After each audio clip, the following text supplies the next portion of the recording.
Balimao Adinyakuma, très urgent. Balimao et révélation pele bas de baby. Yananga dola, anga soutien B, anga artiste saba munu menena, anga soutien ba bela jelengi. Malion et révélation baby. Mogo joli. Baba Ninkone. Bigini Bagaga. Mariamba. Ankara Mogo Aïdara. Ankara Mogo Ousmane Sherif Madan Aïdara. Malion mena révélation bas de Kebi. Mena tlaka ira Malion na tuguni. Nenni. Uma foko artiste ou menana nenni la. Uma ko artiste nana nenni la. Oh. John de ben nenni kala ou kofe. Nebu nou toko fobi. Nenni ka nga banchoko jime e réseaux sociaux kan. Ne se goutou ngarabe nga proposition kebi. Maliam de bela jele nga bi vidéo la je. Beka la je foka ban. Mena révélation ba de kebi. Maliam bi vidéo kade nga soutien be artiste munu menena. Nga soutien ba obey, nga soutien be Baba Ninkone, nga soutien be Bigini Bagaga, nga bi soutien be Mariam Baye. Ala ka onyuma bo. Aye mali artiste baudi, aye mali star baudi. Aye concert bauka au donendo, aye fait au donendo quoi. Nga au mogo saba beka kani. Au be nega mogo di. Asa be malienu di. Aye mali kuna wolo, mali kono, mali koka. Ala ka onyuma bo. Ne se goutou ngara ka soutien baoui. Mais ne mena révélation do kebi. Malion bi vidéo kadi. OK. Uma foko Bigini Bagaga Mariamba ani Baba Ninkone ko olu minena ko jelin na kuma nete fe kanda do ala kuma manni c'est rare ne ka femme basé politique de ka mais ni ambe kanda do na nambe kuma jamana ngono anga bo anga tiefo sisa non seulement ne ka soutien be artiste nunu mais ngalondo de be ka tege ne se gutumera kuma ula clendi malien dem bela jelinga kuma nunu famia oyo kuma folo jumenyi ukoko artiste nunu ko uye burujali ni fond de ke quoi oyo nyogon droit ke umina kata kasola o John de be banen kala ko fe réseaux sociaux ka John de be burujali kala ko fe réseaux sociaux ka a folo a damina na choko jume malien ma qualité folo mumbe ka munu be ka mogo buruja et réseaux sociaux kan dien na folo be bubulu John de be kusara mali famawu mali fama kelengelew neningalaw be saralen do bulu mali famawu doronte de asimi gota ka fotite de ni damena depuis ibeka clé ça c'est une vérité depuis ibeka clé baneningalaw bi sara faneningalaw bi sara ka boka mogo fanu baneni do ba ke be sara la do ta ni la kanui param ni bora sanga kuma do fo mogo do ma do akanu baga do be boki do ya no fe we kanu yoro do fana be sara kamadi do be sara ka mogo fanu baneni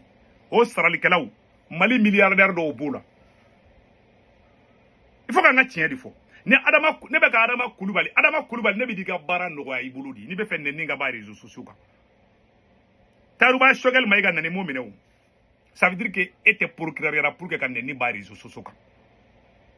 mo be boka fa afa flama taruba bora ka fo shogel mako dangadi mama bi fa fe mo do wali fa nani ni bi fa fe ye do de ye halala de mo do ka wali fa nani o ma fo itayi ça veut dire que do ti fait ça c'est une réalité halala den ce qui siki ka malangolo ya ka ba wali fa nani kama fentayi ça veut dire que tu dois te poser la question si toi-même tu es béni mali ngono bebi sugu yaira nyamuga tola kofa muga tola ça c'est une réalité chacun est l'image de sa femme ne keninga éducation tene bali ka mogolangulu abeka walifa neni ne ka tla kalaje hal natiki koka goni hal na mogodo ka koka goni na si jeli mogodo ane na bediginela ça c'est mon éducation parce que j'aime mon père et moi mi kasrata fala na walifa nena te faut y tient oui ça c'est une réalité et chacun va répondre de ses actes ay jelu mina ku neninga la ba were krefo ni transition kele be ga neningala usara neningala fa be réseaux sociaux ka usara folo abe bo fama udiku ne segu tungara wolela ko ne ka poka ankara mogo aidara mena do aidara ka côté là ne segu tungara wolela malion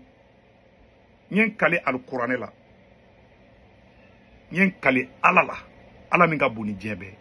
ne segu tungara wolela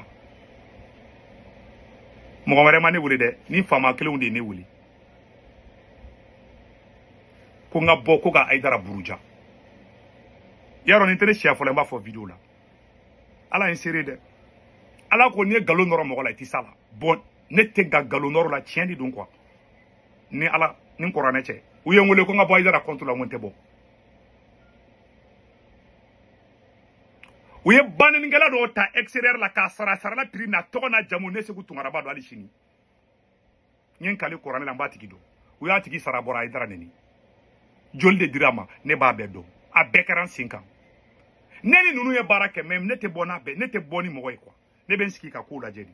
nunu me mo sara iga mo neni neni ngela surusi yere ye famaudi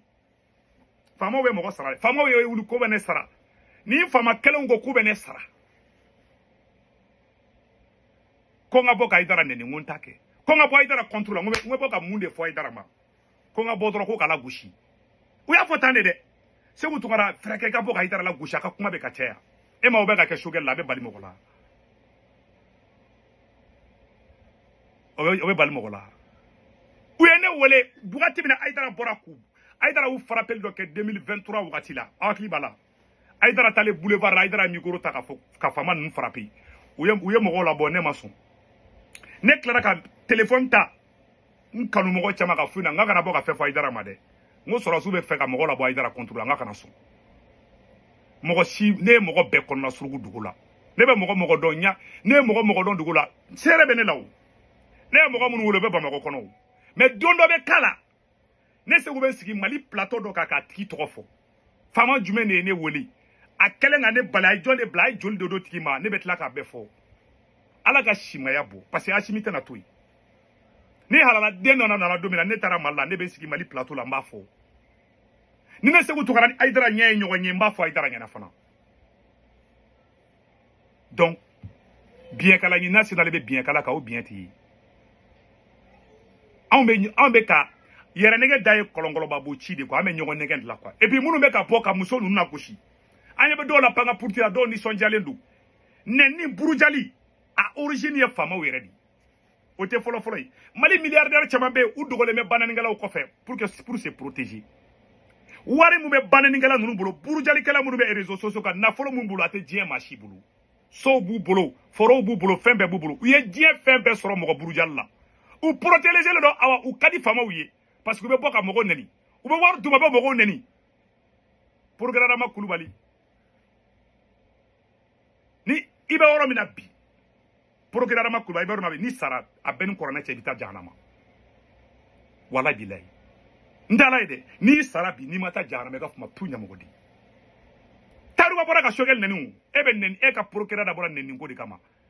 ki mo ki e ki ga kala ke ga doctorat so mo do ke e gérer ina fo itule ina fa kele me ka juru do e ba fo kele me ka juru e kana itule mbu ko quoi sur les faux ne mba o di ma parce que je suis digne parce que ne halala ne horodi ne ma soama ne ne surasu do e nyaw nata bayamane blala ne ye chifu nyina kuluba u yere budon aramade ga dignité ga garder quoi ite ga be blogu muso anyebe muso do anyebe muso kiri kara do bolena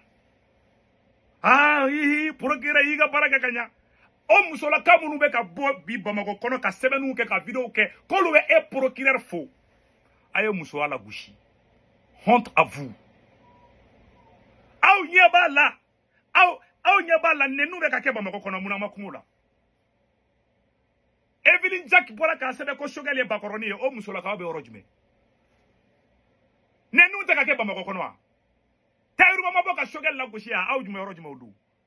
aw de be boko procureur kan aw muso nyogon libuli aw muso nyogon na gushili ngalo fana kan aw be boka nisonjola ka dununi balata ko procureur ko nyana aw bolo ko ni nunu dona kasula ko nu bora ko ya bana ma ban hala ma damine folo procureur ma nunu siwolo awat u bubla u be bo u buga classique nu ma ke ka fuma pu atedabla siki ga fo de baba kasota ban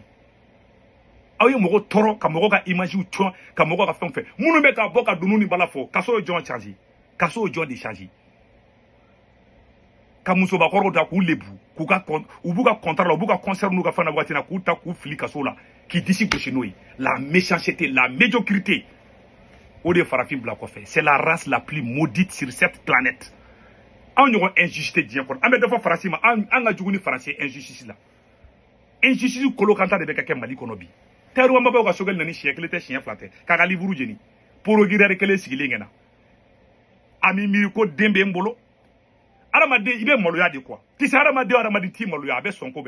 tu sais, dans la vie, il faut avoir honte. Ne nga dignité de préférence, on est bora, ne doit claquer avec Assimi. Moi, j'ai eu tous les honneurs du monde. Ne tara reçoit fo kuluba. Ne ke nataba deno ne kumbe tratu sur la souko sara. Mente parce que je suis digne parce que nous horondi. Ou manager warla, ou manager fouila. Est-ce que ce soit clair? Net se ka boka sur la souko tien ou manager fouila. C'est un tebe sikido mi maliki jawo ne wole ko ni me dola maliki jawo bolo be mbalo limbe ne ni korana che maliki jawo ne wole sente be sikido mi na ne wongon tala meta mu ngini sente la ne be war mu sura amirigo ma chan sente ya vous pensez que war ko di benela ibe donner ce que ka sokono ne flebi ne bora ne artiste sabayi pour vous montrer que moi j'aime être juste. Moi je ne suis pas juste. Mo ta fi yere ma ki kan ne se gutu kara bora ay ne artiste kelen ta ko kadne ndonya ne bora ngoma artiste sabayi be ko nga soutien bu be jamana be jono di ibe mo ko fara nyogon kandi il faut être rassembleur mais ka ta côté de fa côté ne tout là moi ma dignité o te ne permettre ka ko fa artiste nunu binkeru kono di wallahi billahi binde keru kono et puis ou menena dom fanana Assimi yere ka discours be ke domi Assimi ka charte de la réconciliation be ke domi Assimi ka kuma domi ko malion ka ben ko o charte de ke domi o minero koro ko charte yere jashira folo arama de bi miri ko de la ne deun ne se ko to be video ke ne be akli to nga kuma kauna arama dembi fili ne be se ka fili ibe donner se ko to ka sokono ne ni korana che ta do joy se ko to de jonta de ta do nga bonyo wana ibe do anga sokono Joye segu tungara wolo fai. Joye segu tungara wolo bai. Ita donga bonyokona. Oya on éduqué chogodi. On a été éduqué pour être juste. C'est ça ma mentalité. Negen me moufo. Neni à origine d'oretede. Fama ou debake. Awa damena debi ibika kla wani surasi kele nunu. Bananingela fa bebe réseaux sociaux ka besaralino par cette transition. Une transition kele ne kele meka bananingela usara. Ne ka ni bora ne ntafo ne ka soutien be artiste yi munu be ka boka artiste nu na goshi nte jiga do la do ta don wallahi bile mais mun be ka digina muso nyogo minele be ka bokwa o keyele ko yi honte à vous munu be bamako de muso munu be bamako nkote muso munu be extérieur de muso munu be bamako nu be ka boku be procureur Adama Coulibaly kuba fo kaye ni artiste sababu mine honte à vous aye muso wala goshi billahi talahi aw ba dom Adama Coulibaly ben galondeka aw ba dom Adama Coulibaly ben ni surafu ka bar la te maliko kuma ateka maliko barake ateka mali sharia batu na be ka mali sharia batu ko chamankero ne ngera we ba mako kono ma do mene ala ka tien bangi baba ni kone Mariamba bigini bagaga ayame ko bigini ki ma passé bagila ala ka sawere bagi fana no gayi vous avez notre soutien na soutien ba obe ala ka hereke mali o de kundo akambe ciao